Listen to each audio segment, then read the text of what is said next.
金融总是让人们感觉是一种有钱人用来收割穷人的武器。不论在世界的任何一个角落，总会有披着西装的盗贼在利用肮脏的手段榨干普通老百姓所赚取的金钱。而就有这样一家百年机构，他们肆意操控着市场，赚取了上百亿的大利润，甚至就连举报人都差点丢掉性命。监管机构不闻不顾，背后被扯出来的竟然还是攸关国家的惊天秘密。你以为这是发生在电影里的情节吗？如果你也这样认为，那你就错了。这可是活生生血淋淋的真实案件，而这起案件就是我们今天的主题——摩根大通白银操纵案。让我们来一起看看这桩21世纪的丑闻究竟如何把华尔街资本家的嘴脸给一剥干净。关注财富百科，陪你站在高处重新理解财富。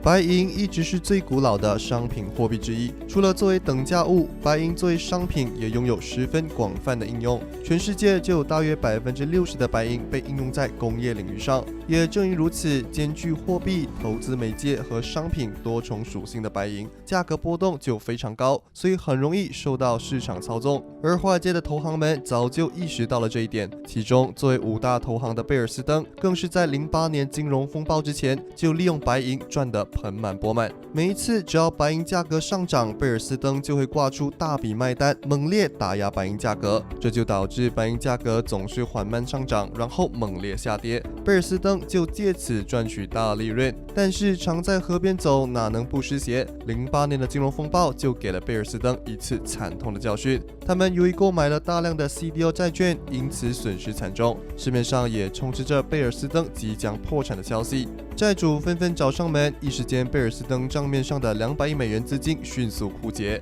同一时间，次贷危机的爆发也让很多投资者买入白银来避险，白银的价格就像坐了火箭一样大笔拉升。这时少了资金补齐保证金的贝尔斯登就陷入巨大危险，因为一旦爆仓，他们就只有一个结局，那就是破产。然而这时幸运女神却没有再眷顾贝尔斯登。2008年3月，白银价格一路冲上了新高点，华尔街5大投行之一的贝尔斯登宣告破产。但你以为故事仅仅就到这儿吗？你错了，故事才刚要开始。因为在贝尔斯登破产后不久，摩根大通就宣布收购贝尔斯登，并接棒成为白银期货市场的最大玩家。从这里开始，一场场肮脏的交易才慢慢拉开帷幕。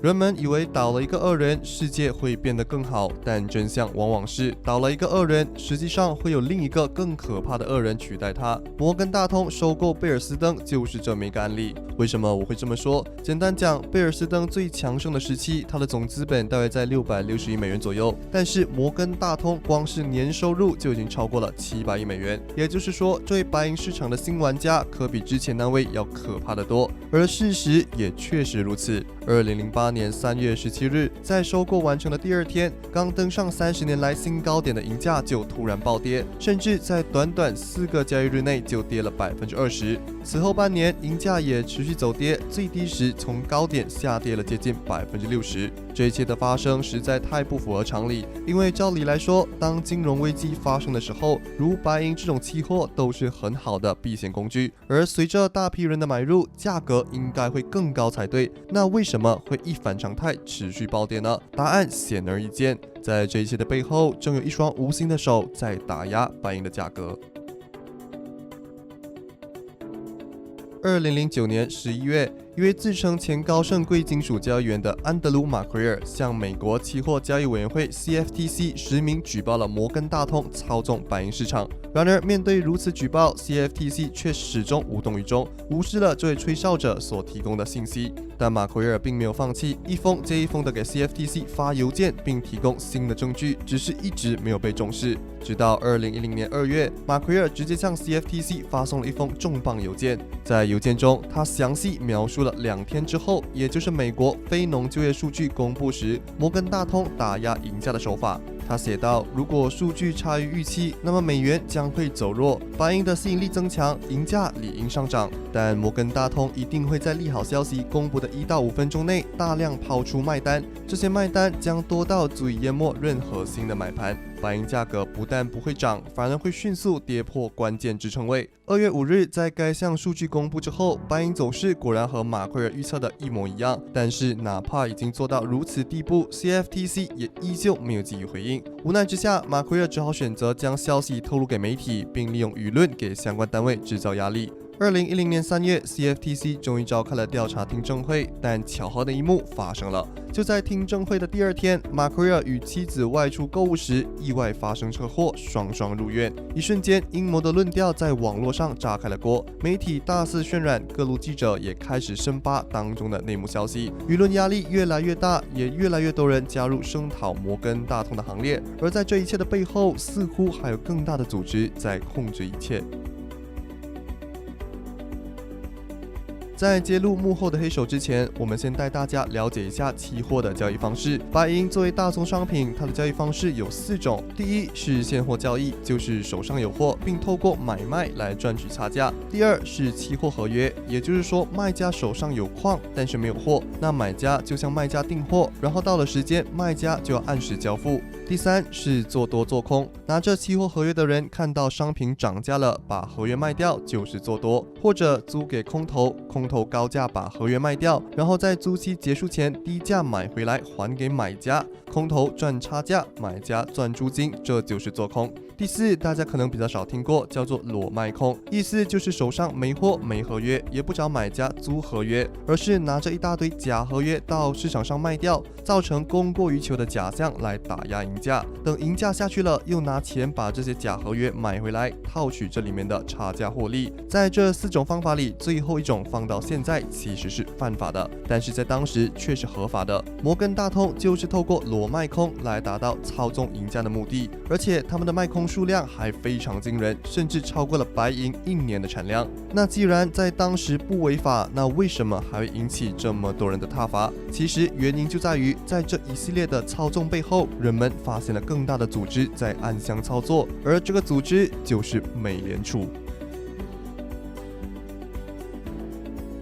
在贝尔斯登还没有破产之前，市场就一直有传闻，美联储为了掩盖美元滥发、货币贬值的事实，一直在暗中操控贝尔斯登，打压银价。而在贝尔斯登陷入债务危机、破产之际，也是美联储出面提供了300亿美元的担保，撮合摩根大通收购贝尔斯登。这一系列的碎片串起来，故事就有了连贯性。那为什么美联储要一直在背后打压银价呢？原因就在于当时做空白银可以利好美元，因为金银资产长期就以美元计价，白银价格越高，美元就越不值钱。尤其是2011年，那时正值美国第2轮量化宽松，也就是 QE2 结束的时候。我们都知道，美联储的 QE 就是印美元买国债，期间美国国债的70%都被美联储买走了，左手印钱，右手发债。而美联储最担心的就是 QE2 结束时，没人接盘美债，而是将钱都丢入大宗商品。如果美债出现了需求真空，那价格泡沫就会破裂，导致更严重的萧条。所以简单讲，就是为了救美债，美联储就必须打爆大宗商品，因此就有了摩根大通操纵的这一幕。当然，自从2010年7月，美国出台了严厉的金融改革法案多德弗兰克法案以后，摩根大通的裸卖空行为才彻底结束。但是这并不意味着一切的操纵行为就宣告终结了。2019年，在对高达 1.7 TB 的贵金属交易数据进行了多年的分析之后， CFTC 终于发现了摩根大通的欺诈行为。摩根大通利用了一种名为谎骗的手法，通过虚假报价之后再迅速撤单，误导投资者错判形势，进而错误下单。依靠这种方法，摩根大通可谓是无往不利。仅2012年第1季度，摩根大通就在65个交易日里取得了64次正收益，仅有1次出现亏损。2019年9月，美国司法部正式向摩根大通提起诉讼，控告其常年通过不当交易操纵贵金属价格，欺诈客户。1年后，摩根大通以9.2亿美元的罚金与美国政府达成了和解，事情才尘埃落定。